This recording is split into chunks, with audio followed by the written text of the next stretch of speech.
Shalom, shalom, bonjour, bonsoir, peuple de Dieu.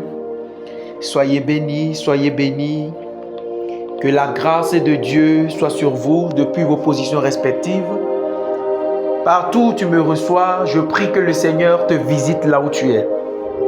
Je suis le docteur Raphaël et dans cette capsule de vidéo, je viens te donner la deuxième partie de l'enseignement que j'avais entamé la dernière fois, qui avait pour thème comment fermer les portes et les portails spirituels de notre vie. Et j'ai eu à enseigner dans la vidéo précédente l'impact où j'avais eu à démontrer comment l'être humain est comparé à une usine, à un engin, à un temple, et que l'être humain a des portes. De la même façon qu'on peut prendre une maison, une chapelle qui peut avoir plus de 3-4 portes avec des fenêtres, c'est de la même manière que l'être humain, quand on le compare à un véhicule dans le monde spirituel, a plusieurs portières, et quand on le compare à un temple, il peut avoir plusieurs portes. Et ces portes-là sont des points d'accès aux esprits pour bloquer la vie des gens. Et dans cette capsule de vidéo, je m'en vais te montrer les différentes portes et les différents portails de la vie d'une personne et comment les fermer définitivement. Est-ce que je parle à quelqu'un? À la fin de cette vidéo, tu connaîtras dorénavant les endroits de ton corps qui sont des portes spirituelles.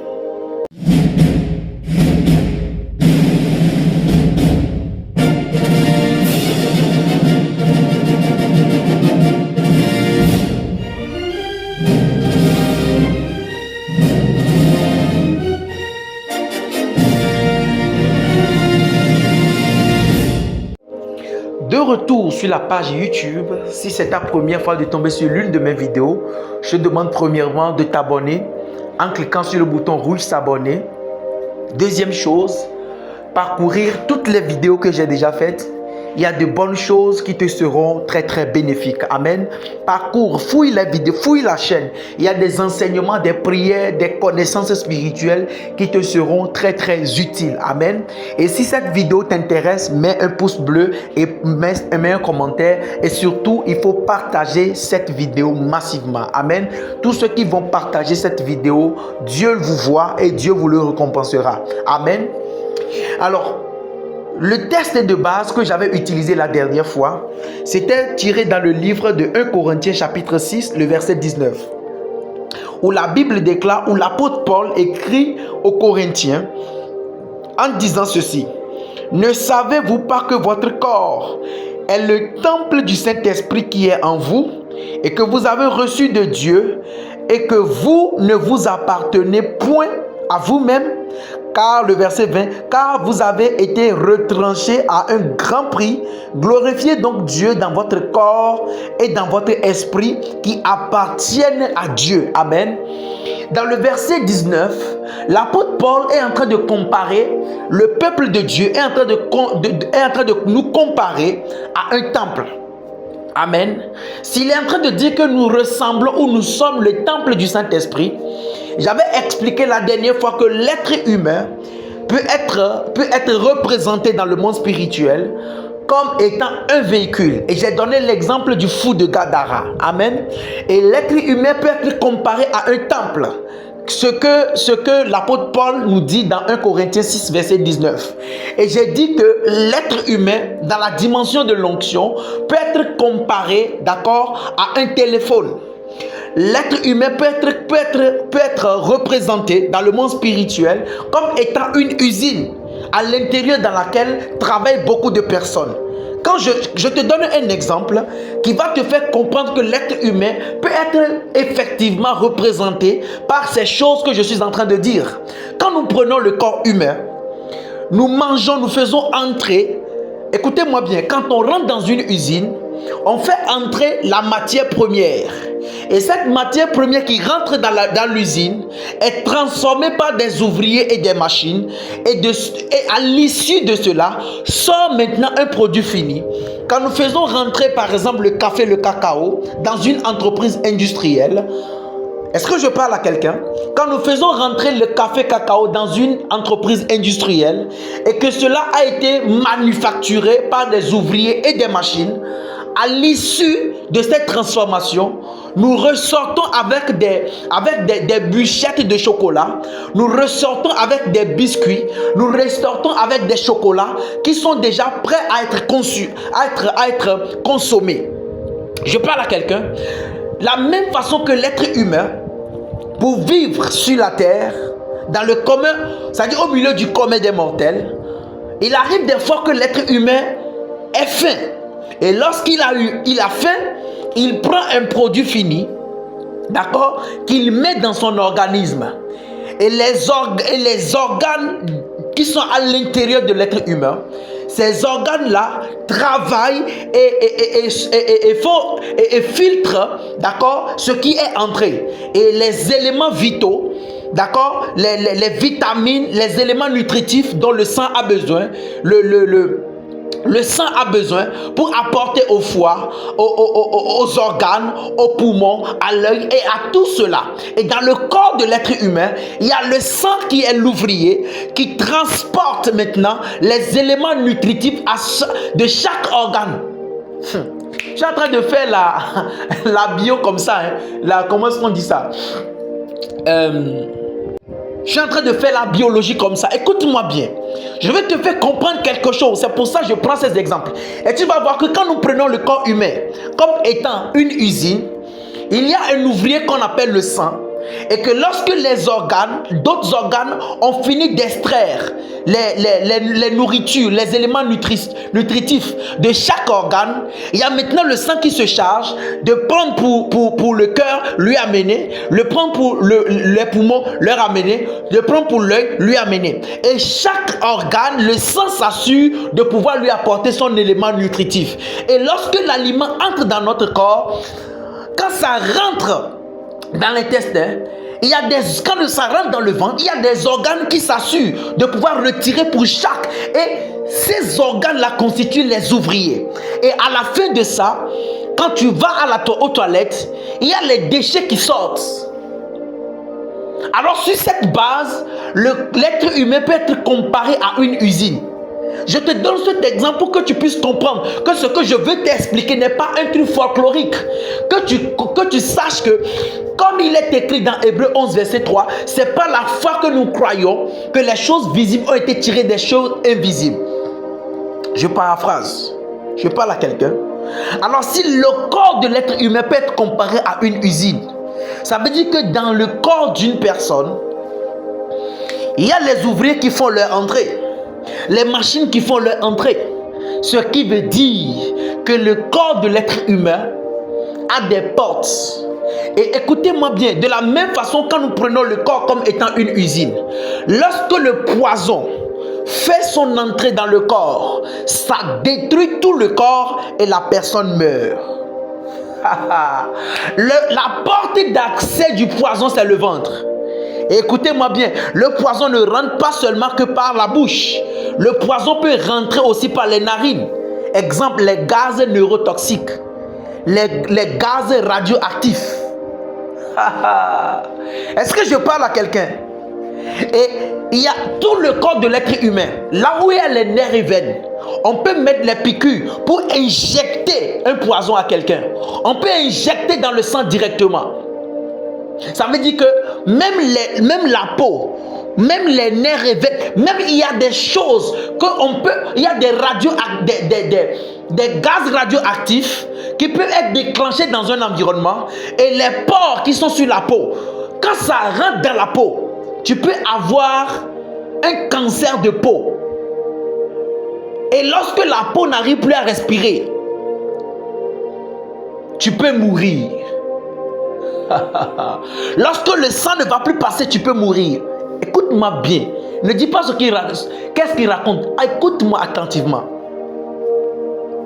Quand nous prenons de l'urine et que nous mettons ça dans du seringue et nous injectons ça dans le corps de quelqu'un, la personne peut mourir. La personne va mourir. Qu'est-ce que je veux dire? Ça veut dire que de partout sur le corps humain, il y a des portes par lesquelles on peut passer pour tuer un être humain. Et c'est la même chose qui se passe dans le monde spirituel. Quand nous passons comme ça, écoutez-moi bien, dans le monde spirituel, tel que notre corps se présente, c'est la même chose, c'est de la même manière que notre âme se présente. C'est de la même manière que notre esprit aussi se présente.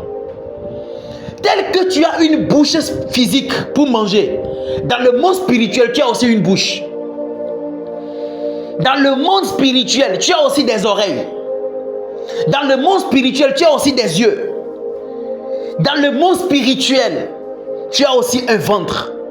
Et écoutez-moi bien, l'esprit d'une personne, ce n'est pas dans son corps, c'est au niveau du bassin, au niveau du bas-ventre.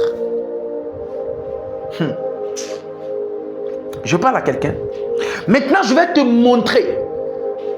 De la même façon que tu comprends que le corps humain a beaucoup d'accès pour qu'on puisse injecter les choses dans le corps d'une personne pour détruire le corps. C'est de la même façon que l'esprit aussi, l'étoile d'une personne, la vie d'une personne, la vie spirituelle d'une personne peut être atteinte par l'injection de certaines choses. Il y a certaines choses qui peuvent rentrer dans ton corps et puis on peut te paralyser spirituellement. Et aujourd'hui, je prends le temps de te donner les portes, sinon les portails qui sont sur le corps d'une personne. Et ce n'est pas loin des portes spirituelles. Écoutez-moi bien. Première porte spirituelle d'accès. Première porte d'accès. Ou bien premier portail par lequel les esprits peuvent passer pour atteindre la vie d'une personne. Et je vous avais expliqué la dernière fois qu'une personne, il y a des gens qui vivent des situations compliquées. Pourquoi? Parce qu'il y a des gens qui sont en train de contrôler leur vie. Il y a certaines personnes qui ont eu accès à leur système de vie. Mais je décrète et déclare, s'il y a quelqu'un ou quelque chose qui a accès à ta vie par l'entremise d'une quelconque porte, je déclare que cela soit retiré et que la porte la soit fermée au nom de Jésus. Je parle à quelqu'un. Première porte, c'est la porte métaphysique. La porte métaphysique. Au beau milieu de ta tête, il y a une porte spirituelle qui est là. Et c'est là, quand quelqu'un réussit à maîtriser le portail ou la porte métaphysique qui se trouve sur ta tête, la personne peut contrôler toute ta vie. C'est pour ça, si tu ne veux pas que quelqu'un puisse contrôler ta vie, numéro 1, ne permets pas que toute personne t'impose les mains. Ce n'est pas tous les hommes de Dieu qui doivent t'imposer les mains. Parce que par l'imposition de main, on peut transférer quelque chose dans ta vie et on peut retirer quelque chose de ta vie aussi. Première porte. Il y a des gens à qui on a neutralisé leur vie. Comme ça, juste par l'imposition des mains. Je parle à quelqu'un. Les portes d'accès. La porte numéro 1, c'est au beau milieu de ta tête. Je parle à quelqu'un. Deuxième porte d'accès d'une personne. Je te donne ces portes d'accès pour que tu sois vigilant sur ta vie. Que tu veilles sur ces portes afin que rien ne puisse entrer indignement ou injustement, sans autorisation. Et après, comment fermer la porte? Comment fermer les portes d'accès? Je vais t'apprendre la prière adéquate pour fermer l'accès à ton esprit. Ah oui. Mais il faut d'abord que je t'apprenne et que tu saches là où sont situées les portes. Deuxième porte, le sexe. Écoute-moi bien. Si quelqu'un réussit à avoir accès à ton sexe, si quelqu'un réussit à avoir accès à ta partie intime, à ton sexe, il te promet, la personne a accès à ta vie. Oui. La deuxième grande porte, c'est le sexe. Si tu n'arrives pas à contrôler les portes de ton sexe, je te promets que ta vie sera ouverte. Les portes qui sont ouvertes, la porte de ton sexe, lorsqu'elle est ouverte, tout le monde peut faire son entrée. Écoutez-moi bien, vous allez remarquer une chose. Les grands portails de la vie ou de l'esprit d'une personne, il y a une porte qui est il y a un portail qui est en haut, et il y a un portail qui est en bas. Je parle à quelqu'un. Et les grandes portes de la vie d'une personne sont celles qui sont les deux. Il y a une qui regarde en haut, il y a une qui regarde en bas. Et la grande porte qui regarde en haut, c'est le beau milieu de la tête. Et la grande porte qui regarde en bas, c'est le sexe. Voilà les deux grandes portes.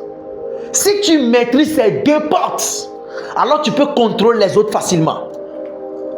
Il y a de fortes chances qu'on puisse dominer ta vie, où les accès là peuvent être... Quand les deux grands accès là sont possibles, alors ta vie est foutue.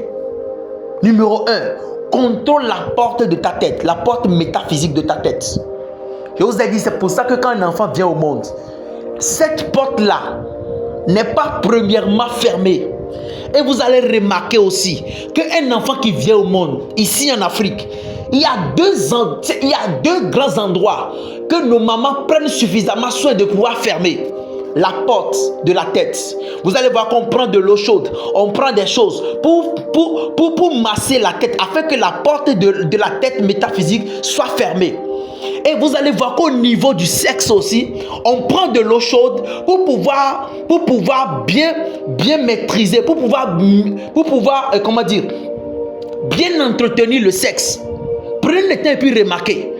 Après avoir maîtrisé ou bien soigné tout le corps, il y a ces deux grands endroits-là que nos mamans font très attention et s'assurent que ces deux endroits-là soient bien fermés. La porte métaphysique de la tête et au niveau du sexe. Pour les femmes, on prend de l'eau chaude, on met à l'intérieur du sexe jusqu'à ce que cet endroit-là soit bien affermi. De même que pour les hommes. Pourquoi? Ce que je dis est très spirituel et très profond. Si tu n'es pas spirituellement mature, tu ne vas pas comprendre ce que je dis. Parce que nos parents font ça, parce qu'ils savent que la porte, les deux portes là, quand elles sont ouvertes, l'enfant ne va pas bien vivre. Un enfant dont la tête est ouverte, le beau milieu de la tête n'est pas fermé, cet enfant là tombe malade. Et si on ne sait pas faire, l'enfant là va mourir. Et de la même façon au niveau du sexe, si on ne s'assure pas que ces deux endroits-là soient bien affermis, l'enfant va mourir. D'où je te fais comprendre que ces deux accès-là, si tu n'arrives pas à les maîtriser, on va contrôler ta vie. Et beaucoup sont en train de souffrir aujourd'hui parce que les portes-là sont ouvertes sur elles. Mais je déclare que ces portes-là soient fermées au nom de Jésus. Quelqu'un a compris quelque chose? Maintenant, écoutez bien, il y a des gens que, écoutez bien, le sexe est c'est-à-dire parmi ces deux-là, où on peut voler par la tête, par le sexe, c'est très récurrent. C'est pour ça, dans le mois de mai, je vais faire une masterclass où je vais enseigner aux gens comment fermer la porte spirituelle de son sexe. Tu couches avec quelqu'un, automatiquement tu fermes la porte. Écoutez bien. Et puis je vais t'apprendre même comment se détacher spirituellement de quelqu'un. Après avoir eu des intimités avec quelqu'un, comment tu peux te séparer de la personne en même temps. C'est-à-dire que tu te détaches de la personne. Parce que quand vous couchez ensemble, vos âmes se fusionnent. Mais je vais t'apprendre comment déconnecter ton âme d'une personne avec qui tu as eu des intimités. Et comment fermer en même temps cette porte-là. Oui, je peux t'apprendre ça. Mais je ne vais pas te l'apprendre parce que ça prend beaucoup d'énergie. Mais tu vas réussir quand même. Donc si toi-même, tu es prêt à dépenser beaucoup d'énergie à chaque fois, c'est ton problème. Écoutez-moi bien, dans le mois de mai, je ferai une masterclass pour ça. Donc voilà les deux grandes portes d'accès à la vie d'une personne. Je parle à quelqu'un. Maintenant les autres portes d'accès. Je peux avancer. Il y a ce qu'on appelle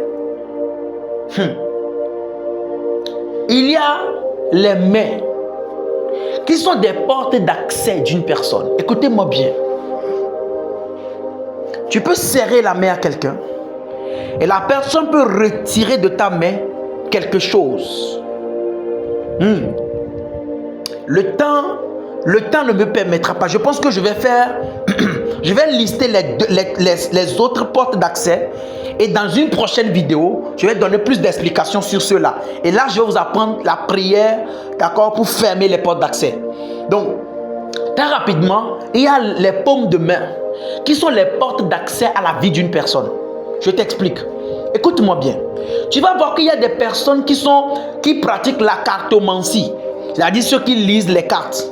Et ceux qui sont aussi des devins. Vous allez voir qu'il y a des personnes, il suffit seulement que tu leur donnes ta paume de main. Ils vont lire ton avenir entre ta main. C'est des sciences exactes. Hein? C'est des sciences qui sont exactes. Donc ta main est une porte d'accès. Toi, tu ne vas pas vers un homme ou bien vers quelqu'un pour qu'on te fasse la consultation par l'esprit. Mais toi, tu te dis, c'est juste les paumes de main. Non, les paumes de main sont une porte d'accès. Je parle à quelqu'un. Je vais te lister les portes d'accès. Et après, je vais t'apprendre comment maîtriser chacune de ces portes. Je t'ai déjà parlé des grands portails. Les paumes de main. Pourquoi quand dans nos églises, quand on veut faire des actions prophétiques où on utilise l'huile, pourquoi on nous dit de mettre ça entre les paumes de main? Deuxième partie, d'accord, qui est aussi une porte d'accès au niveau des fronts. Et il y a des gens qui disent qu'il y a le troisième, là où il y a j'emprunte le mot, là où il y a le troisième œil, comme on le dit souvent. Pourquoi? C'est aussi une porte d'accès.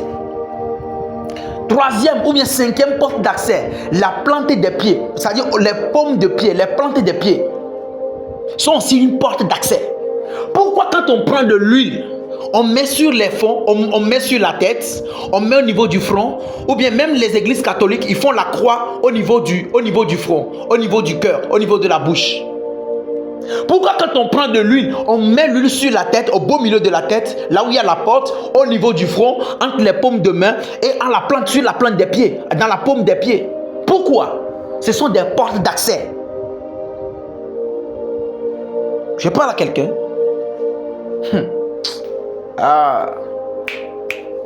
Il comprend ce que je dis. Une autre porte d'accès. Les yeux. Tes yeux sont des portes d'accès. C'est pour ça qu'il y a certaines personnes, tu les fixes. Tu les fixes. À un moment donné, tu peux tomber évanoui. Tu peux t'évanouir. Oui. Il y a des gens, tu les regardes dans les yeux longtemps, tu vas perdre l'équilibre. Et tu peux regarder quelqu'un. Pourquoi des gens regardent des films sur internet, ils sont possédés? Les yeux sont des portes d'accès. Le temps est parti. Je vais faire une autre vidéo au cours de laquelle je vais parler des autres portes d'accès. L'épisode 3, je vais parler des autres portes d'accès. Et tu vas comprendre que le monde spirituel est une réalité. Je parle à quelqu'un. Si tu as déjà aimé cette vidéo, je te demande de la partager, de la liker, de mettre un pouce bleu, de mettre un petit commentaire, de la partager. Et si c'est ta première fois, abonne-toi, parcours toutes les vidéos et ça te fera du bien. Sois béni. Shalom.